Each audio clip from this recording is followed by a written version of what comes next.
Hello and welcome to this CND Peace Education Assembly. Our topic today is nuclear weapons, and this is what we will be looking to cover. What we'll do is we will do a quiz on the current nuclear weapon situation in the world, as well as its history, where nuclear weapons came from and when they were first used. Later on, we're going to explore some arguments for and against nuclear weapons. Throughout this presentation, there will be opportunities for students to write down their guesses to our quiz questions, as well as their own thoughts and opinions. These can be discussed in small groups if you are with other young people, or with a teacher or parent. We will also be providing links that you could follow up with either during, by pausing this video, or after the assembly as well, so keep an eye out for them. And with that in mind, let's begin with our nuclear weapons quiz. We want to know how much you already know about nuclear weapons, or how good you are at guessing.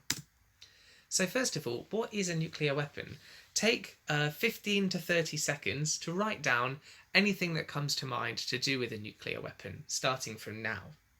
You might be thinking about how destructive they are, how they work, or who has them in the world, where we see them.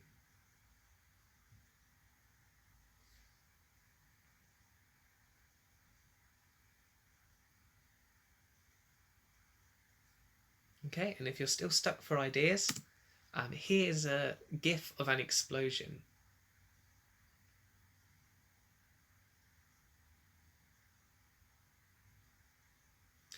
Okay, so let's go through some key features of nuclear weapons. As our GIF, our animation suggests, nuclear weapons are perhaps a really big bomb. A nuclear weapon is a really big bomb, the most explosive kind of bomb that humans have been able to create, and the most destructive as well. And we'll find out why a little bit later. This particular image is taken from a test explosion that was done in the Pacific during the 20th century, probably around the 60s or 70s. Now, we don't always see explosions when it comes to nuclear weapons. What we also talk about is the way that the explosive is taken to where it needs to be, and this is where it is placed on a rocket or missile. Now, those missiles can be taken by many different vehicles, for example, planes, submarines, or they can also be fired from land. The last picture in the bottom right-hand corner is a picture from 2017, when one country tested a new nuclear weapon on land and showed the world what they could do. When a nuclear weapon explodes, we see a very specific kind of cloud, which you're seeing on the screen now. That's named after a vegetable, and it's called a mushroom cloud. So the way that a nuclear weapon works, and we won't talk about this for very long, is that we are splitting an atom in two. An atom is one of the smallest building blocks of materials, of things that we see around us in the world. And when a nuclear weapon explodes, the atom splits in half, creating a chain reaction that can cause other atoms to split in half again and again and again, until we see the largest explosions that humans have ever made from one of the smallest reactions we've ever been able to control. This process is called nuclear fission, and you might know it if you have been learning it in GCSE physics. This is what happens in an atomic bomb. The atom splits in half, but in a hydrogen bomb, which is another kind of nuclear weapon, the atoms can fuse together. Here we have two hydrogen atoms. They're pushed together to create a helium atom, and by coming together rather than splitting apart, much more energy is released. This is actually the reaction that happens in the sun. So when a hydrogen bomb explodes, some people say that we've been able to create the sun on Earth, even if only for a split second, because the reaction is quite uncontrollable. So have nuclear weapons ever been used in a war? Have a think to yourself whether you can remember any nuclear weapons being used in your lifetime, or how about things that you might have learnt about in history class? The answer is that yes, they have been used in a war, and you might already know which war they were used in. I'd also like to ask you where they were used. The answer is Japan. So nuclear weapons were used in World War II in the year 1945, and Japan was the country on which they were used. Japan's enemy at the time was the USA, and the USA was the country that dropped the bombs, led by President Truman. You'll see at the bottom of this map the cities of Hiroshima, and then even further south, Nagasaki on the west coast of Japan. These were the two cities that nuclear weapons were used on, and it is worth saying they're the only cities that nuclear weapons have ever been used on as well. So let's have a little bit of history. This is the first nuclear weapon that was ever used against a population. Its name was Little Boy, but of course, as you can see, the bomb itself wasn't very little at all, and nor was its explosion. If you're interested, you can search YouTube with the words BBC Hiroshima documentary, and they've provided a very handy 4-minute video which recreates the explosions that happened when the city of Hiroshima was destroyed by a nuclear weapon. There's also a link on the screen now, but be aware that the video contains images of damage and destruction, even though these are just animations. But the Little Boy bomb fell in 1945 on the 6th of August. It fell very early in the morning, and it was a surprise attack on the city of Hiroshima, where soldiers and civilians were both living. The bomb dropped at 8:15 local time, and here on the screen you can see images before and after the explosion. You might wonder what has changed, and perhaps you can answer that question yourself already. Essentially, all of the detail that we can see from the sky of the city of Hiroshima has been destroyed. The bomb, in one explosion, erased most of the city, leaving just dust and rubble behind. Now, we know that these pictures are the same. We can see the roads, the river running through the city, and also the foundations of one large building. But other than that, nothing was left behind. Except for this building. You can see the hills at the edge of the city in the background, but this particular building was directly under the bomb when it exploded in the air. The reason that the bomb exploded in the air was because it could do more damage in a sort of spray. But as the damage radiated outwards from the bomb, this building was partially protected, and it's still standing today in a peace park in Hiroshima, which remembers the bombing. Hiroshima wasn't the only city affected by the bombings of 1945. Nagasaki suffered a very, very similar fate just 3 days after the first bomb was dropped. As you can see, before and after pictures on the screen, very similar impacts. The Nagasaki bomb, interestingly, used a slightly different technology, but the effects were very, very similar. And its explosion was slightly constrained because it was contained in the hilly geography of the city, so it didn't spread quite as far. But all in all, the bombs were very similar and extremely destructive. Estimates are between about 160,000 people to an upper estimate of 600,000 people were killed as a result of these two bombings, and there are still people affected nowadays by the effects of the nuclear bomb. So the people who died in these bombings were not just soldiers, like in a conventional war, but also many families, workers, and other civilians that lived in these two cities. What I've done here is I've used a website called Nuke Map, and if you're interested in this, you can follow up after this assembly to use the website yourself, experimenting with different kinds of nuclear weapons in different locations to see what their effects will be. I have dropped the Hiroshima bomb using this simulator on Big Ben in the centre of London, so we can get a sense of how large the explosion actually was. The city of Hiroshima, for example, was a small to medium-sized city, and if that bomb exploded in London, almost the entire of the centre of London would be destroyed, from Camden to Brixton to Kensington and to Bermondsey. Here, our fatalities might appear quite low, the estimated deaths being just 76,300 people. Of course, this is still a large number, but we would expect that many more people would be affected in coming weeks or months or years as a result of many of the bombing's impacts. Let's quickly talk about those impacts then. You might be able to see right at the centre of the explosion an orange circle and then a larger red circle. If you're in the orange circle, you are very, very unlucky, but perhaps the most fortunate of anywhere else to be found in these concentric circles. What's happening there in the orange circle is that there is a large fireball where when the bomb explodes, temperatures will reach many millions of degrees. It will then very quickly fall to many thousands of degrees. So we have star-like temperatures in the middle that won't cause you or anything around you to burn. It won't cause anything around you or you to melt. What will happen is you will become vaporized. That means that you will turn to gas very, very quickly, sort of like dropping a bit of water onto a very hot stove. You will sizzle away in a split second. What you'll see in the red circle are similar effects, where an inferno will likely be whipped up and fires will blaze very, very rapidly as well. In the green circle, you will be affected by radiation.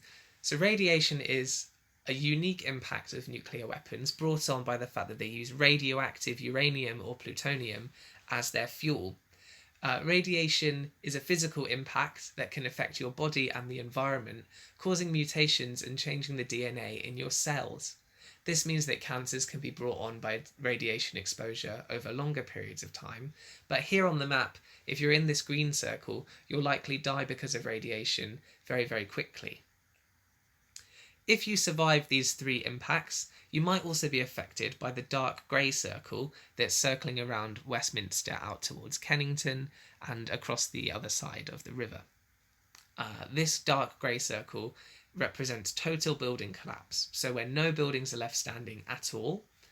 And the lighter orange circle around the outside is where people will be affected by heat to such a degree that they need medical attention. These people will have third-degree burns, but of course the effects of the heat will expand much beyond this circle.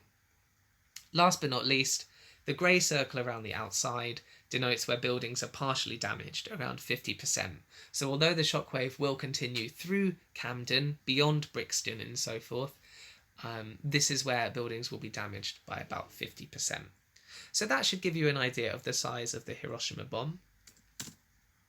I've also dropped the bomb on Sheffield so we can get an idea of what it would look like in a less large city. For example, here the entire city of Sheffield is destroyed. Now, although the bombs were really destructive and killed many, many thousands of people, there were, of course, reasons for the bombing in the eyes of some people. Can you think what those arguments might be? Pause the video now and write down on a bit of paper what you think those arguments might be for the bombings.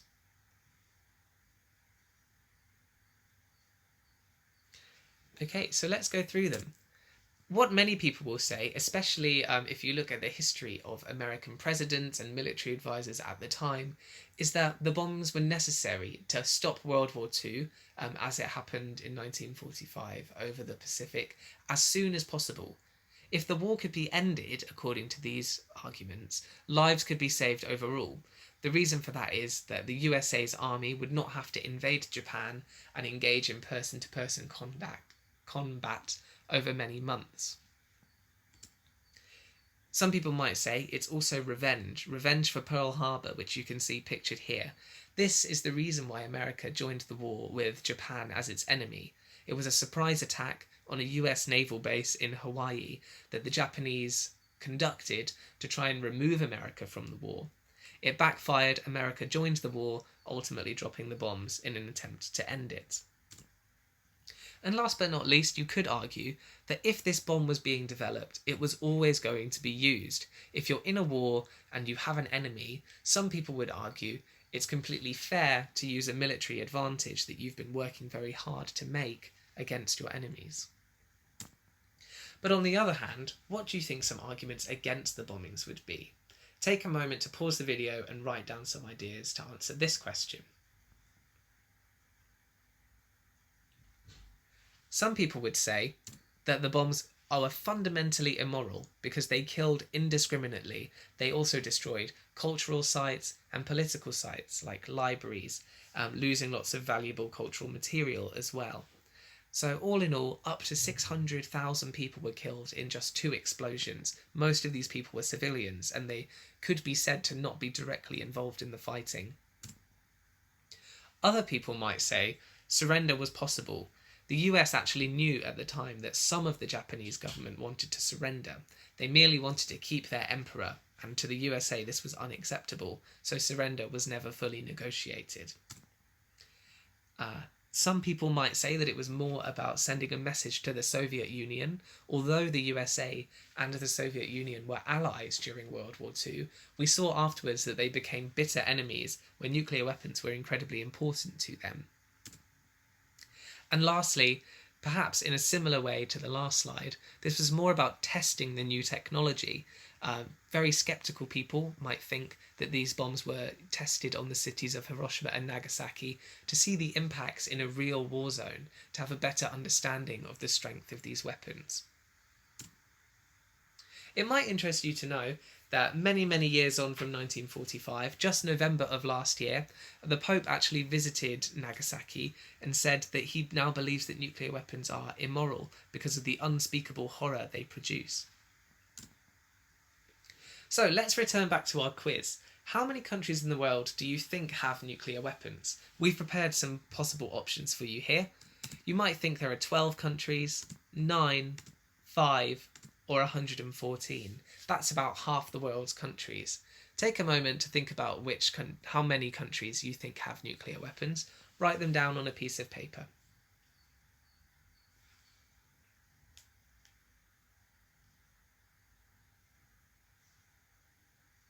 Now, if you voted for 9 countries to have nuclear weapons, you would be completely correct.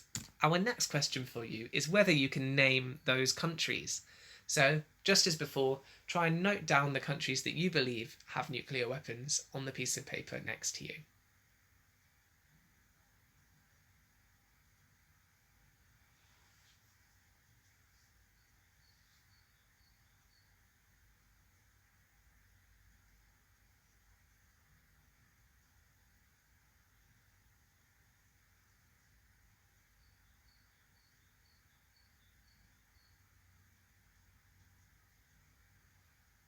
Okay, just 5 more seconds.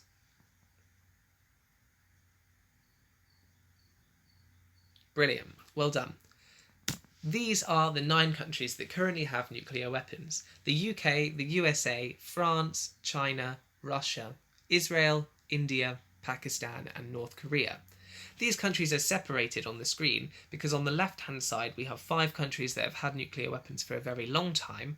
They also all sit on the United Nations Security Council. On the right-hand side, there are 4 countries that have got nuclear weapons approximately every decade for the past 40 years. We've got Israel, India, Pakistan, and North Korea. North Korea is the newest addition to the club. They've been experimenting with nuclear weapons more and more very recently. Whereas Israel, for example, we assume has had nuclear weapons for a very long time, but they neither confirm nor deny that they have them. So if we have just 9 countries in the world that have nuclear weapons, what would happen if they put all of their nuclear weapons together? How many would there be? You might think there are 200 nuclear weapons in the world. It could be 1,250, 14,000, or 67,000. Take a moment to think which one you think is the most likely answer.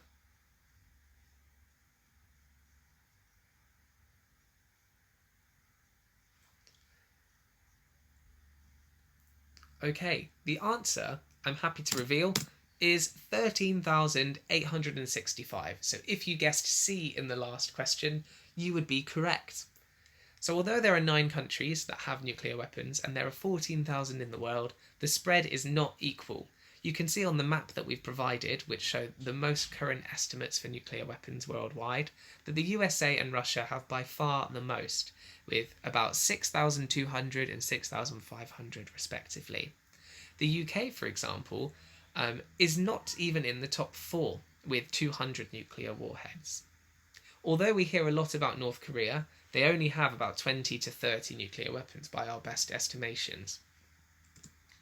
Now, if you guessed D in the last section, you would not be far off the maximum amount of nuclear weapons we've ever had in the world, which was in the 1980s. Since then, we've got rid of a lot of nuclear weapons, and they've mostly been got rid of by the USA and Russia. To get rid of a nuclear weapon, you take out the most explosive part, the warhead, you make the radioactive uranium or plutonium in it less concentrated, and then you can either use that for other things, for example nuclear power generation, or you have to store that away, never to be used. It should be noted, only about 1/3 of these nuclear weapons in the world could be used short notice, and another 1/3 are retired and will be got rid of by the process that we've just discussed. And last but not least, although numbers are coming down around the world, all of these countries are increasing or upgrading or maintaining the amount of nuclear weapons that they have. So we could expect that numbers will stabilise around 14,000. Here's a question for you though. Which two countries do you think experts say are most likely to go to nuclear war with each other? Write these down on your bit of paper.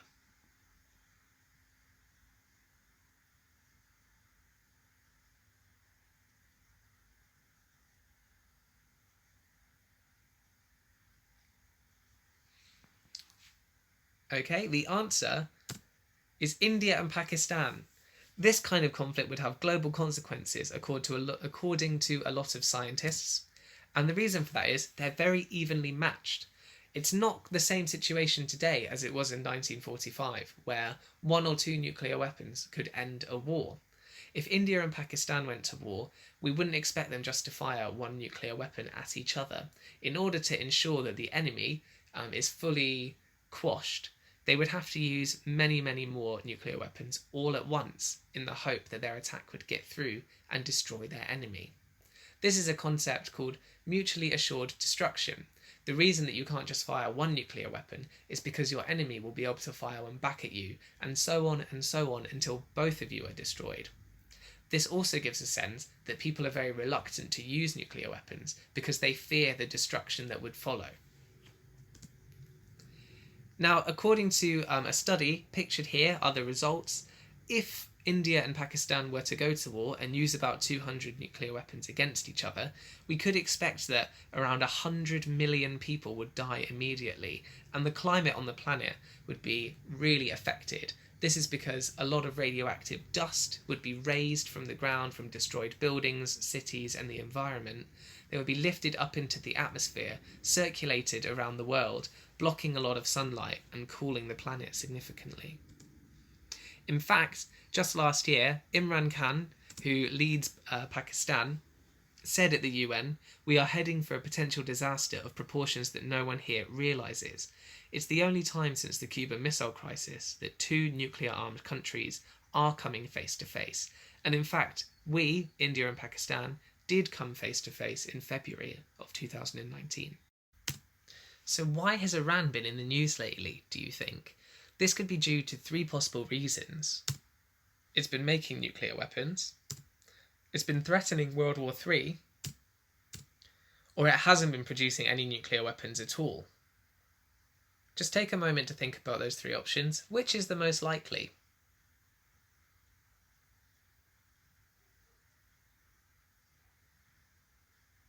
It's actually been because Iran has not been producing nuclear weapons, although a lot of people believe that they have been secretively.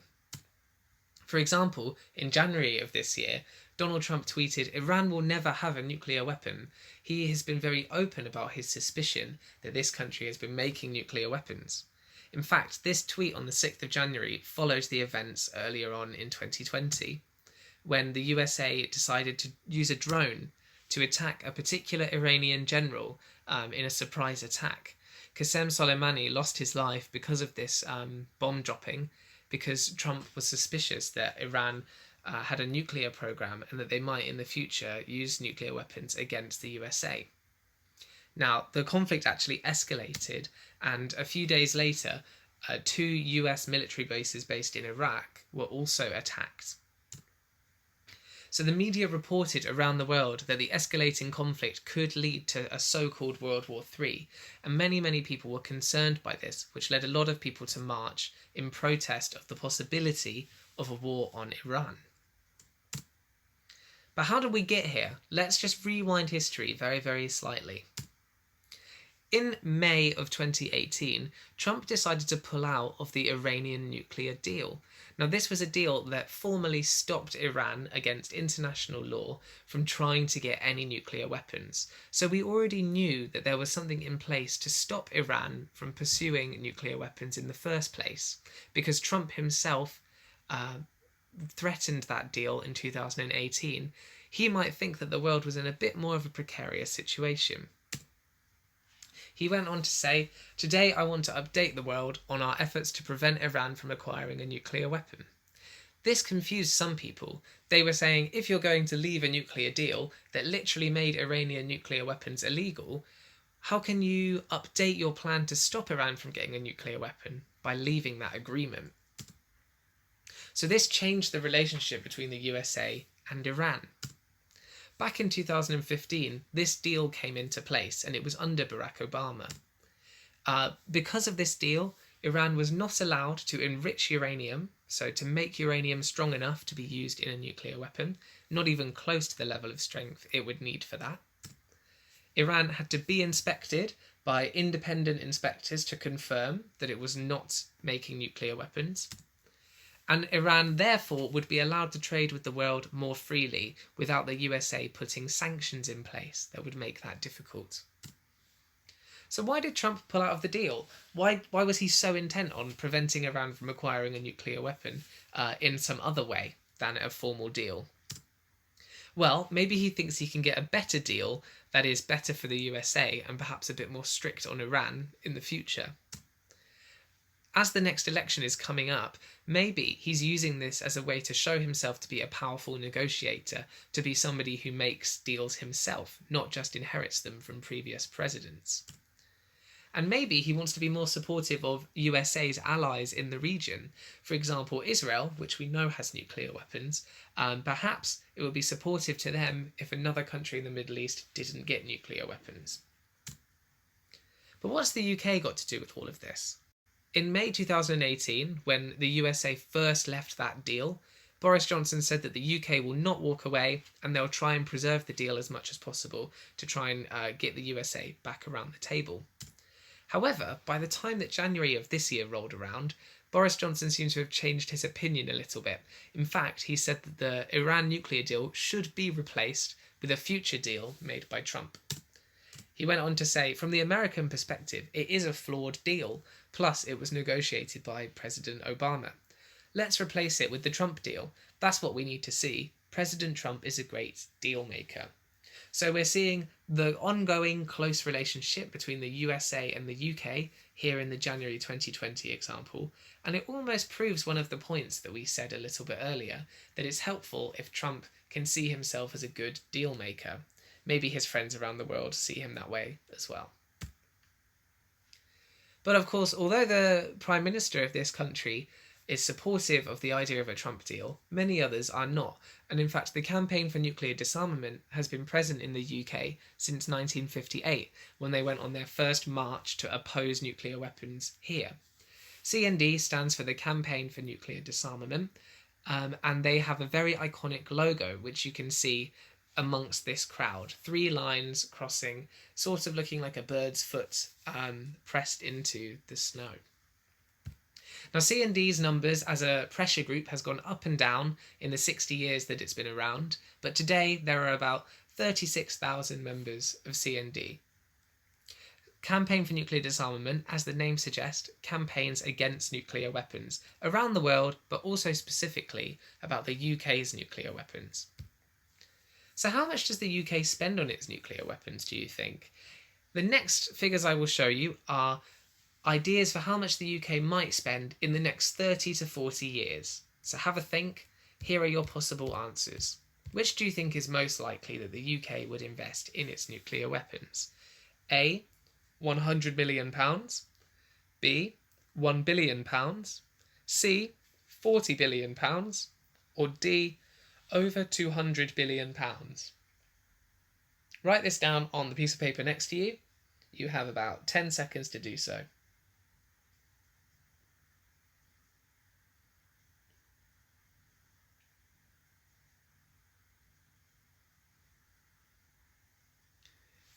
Okay, so I can reveal the answer that I'll give you is £205 billion over the next 30 to 40 years.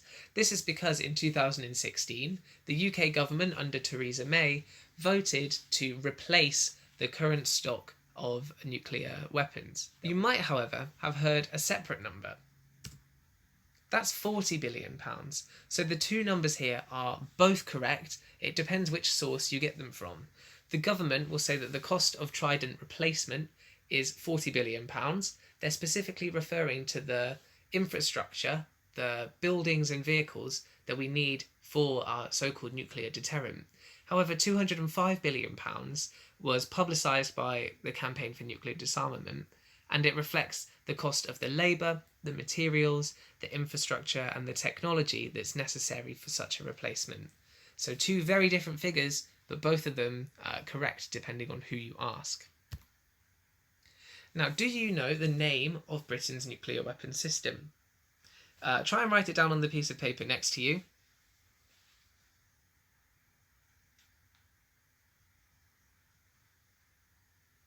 And if you're stuck, a clue is that it shares its name with a brand of chewing gum.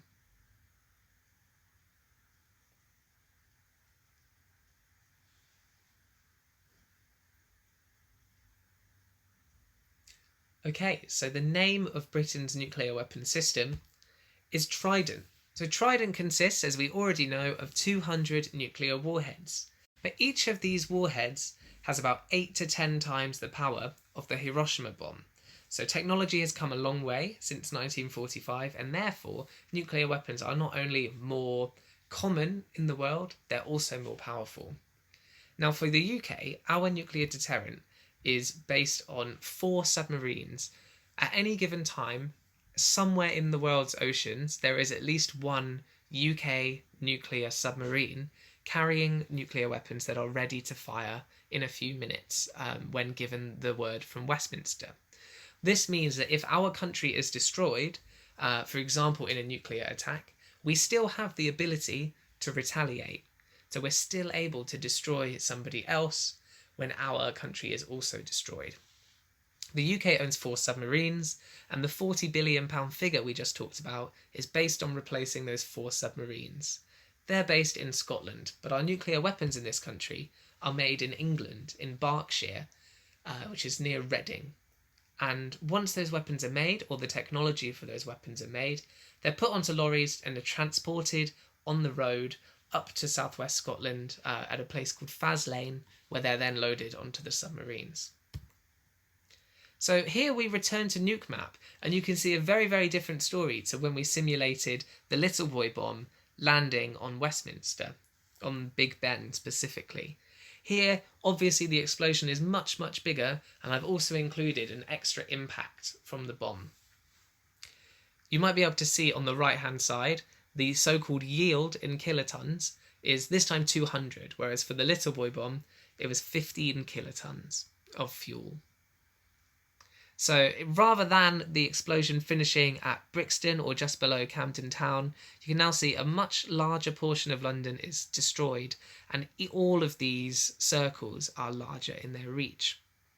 But there's also another impact that we didn't talk about before that was also present, and that's the kind of arrow pointing out from the central circles towards the top right-hand corner of the screen, towards the northeast. And this, you might have guessed it already, is the radioactive fallout that will come from a nuclear weapon exploding. Not just kept in the green circle, radiation can be lifted up into the air, and once the mushroom cloud is so high that it's affected by winds, the radiation will be taken away, where it will fall as rain, as black rain, over other areas. This means that unlike regular bombs, nuclear weapons impact far more people and over a greater area than a regular bomb would. So, if an average size nuclear weapon, just like we're seeing here on the screen, were to land on Big Ben, the extent of the radioactive fallout would be as far as the North Sea. So from London to Norwich, through Essex, and over towards the coast. I've also here used Chester as an example of a nuclear weapon exploding in the north. So Chester would be completely destroyed by a bomb of the same size, but so too would Manchester, Bradford, Leeds, and possibly York also be affected by the radioactive fallout caused by something exploding in the northwest. Now, the next slide that I will show you is the largest nuclear explosion that has ever been made by humans. This explosion was made by the Soviet Union during the Cold War, and the bomb has become very, very famous because it's called Tsar Bomba. It's unlikely to have ever been able to be used, and it's unlikely to still exist. However, it's a good example of the destructive nature of nuclear weapons and how the same technology that we're using today in our average nuclear weapon can be scaled up, and indeed has been in the past. Here I've dropped it on Birmingham.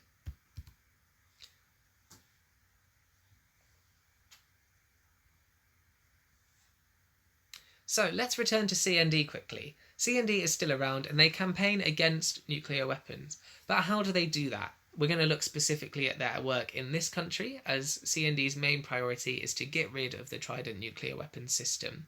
For all of the following examples, you can follow this YouTube link where there'll be some videos that show what went on whichever day the action took place. So first of all, CND takes direct action or stages protests that are in line with their belief. Here are two examples from that. On the left-hand side, CND was present for a whole day protesting an arms fair that comes to London on a semi-regular basis, and where people who make nuclear weapons can sell their technology and earn some profit. Here the poster reads Merchants of Mass Destruction, BAE Systems, Lockheed Martin and Rolls-Royce. On the right-hand side, there was what's called a die-in, where people laid on the ground to simulate the amount of people who might die in a nuclear explosion. This was done to protest a Thanksgiving service for nuclear weapons that was held at Westminster Abbey. Both of these examples caused a little bit of disruption, especially in the case of the arms fair. It slowed down how the arms fair was able to set up because some roads were also closed. But both protests also raised CND's profile and got their message out into the press. Speaking of the press, CND also stages publicity stunts. For example, here on the left-hand side, we see some people dressed up as world leaders, Vladimir Putin, Donald Trump, and Theresa May when she was Prime Minister. They're joined by two MPs outside of Big Ben, covered in scaffolding, to raise awareness of Trump leaving a nuclear treaty. In this case, it was the INF Treaty. And on the right-hand side, CND also protested Donald Trump's visit to the United Kingdom. Here, he's holding a box that says Donald Trump's finger is on the red button, and Theresa May is positioned next to him, standing idly by and not trying to convince him either way. Now, both of these pictures were picked up and they were circulated around British newspapers. And last but not least, CND also works directly with politicians themselves. Here, they're handing in postcard petitions that was trying to convince the Foreign and Commonwealth Office, so the Foreign Secretary, to do more to stop Trump from leaving the INF Treaty, from nuclear treaty.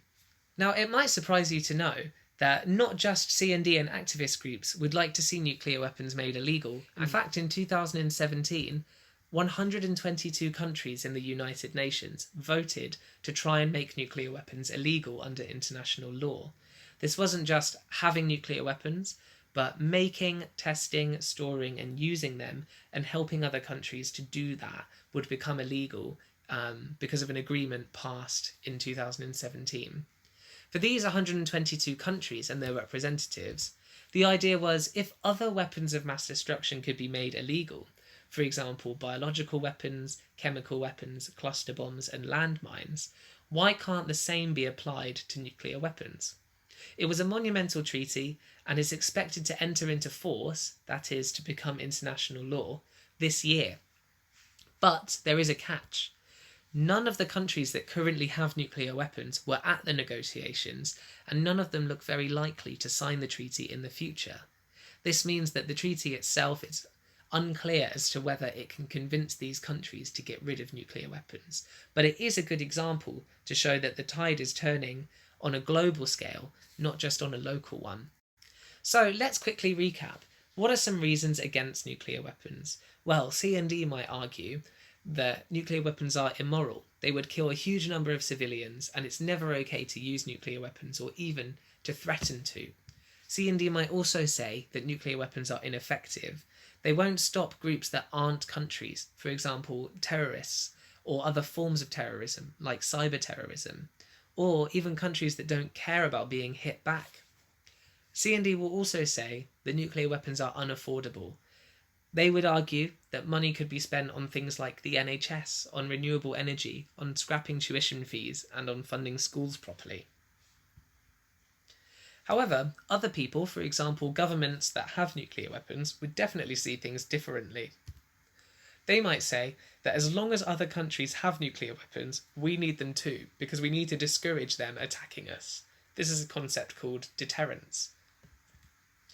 They'll also say that we don't know what kind of threats there will be in the future. Of course, climate change will always be there, sea level rise perhaps, but we can't predict every single threat that will raise itself in 5, 10, 20, 30, 40 years' time. If we keep nuclear weapons, then at least we are in some way prepared, they would argue, for a threat that arises in the future. And lastly, they make an economical argument for nuclear weapons. That is, it takes a lot of people to work on the Trident nuclear weapon system, both in England, Scotland, and further afield. So I wanted to ask you, should the UK have nuclear weapons? Pause this video and write down your response, giving reasons as to why you think for or against. You can discuss this later with a classmate, a sibling, a teacher, or a parent. Okay, well done. There are now 2 more questions that I might ask you. One is, whatever you think about the UK having nuclear weapons, whether you think the UK should or should not have them, do you believe that nuclear weapons are a tool for peace? If so, why?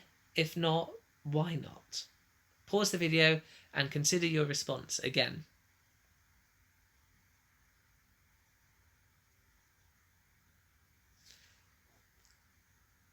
Lastly, and this might be informed by the answers you've just written, would you fire your own country's nuclear weapons? Would you fire them if you suspected that an attack might be coming in the future? Would you fire them only when the nuclear weapons landed in your country? Would you not fire them at all? Why?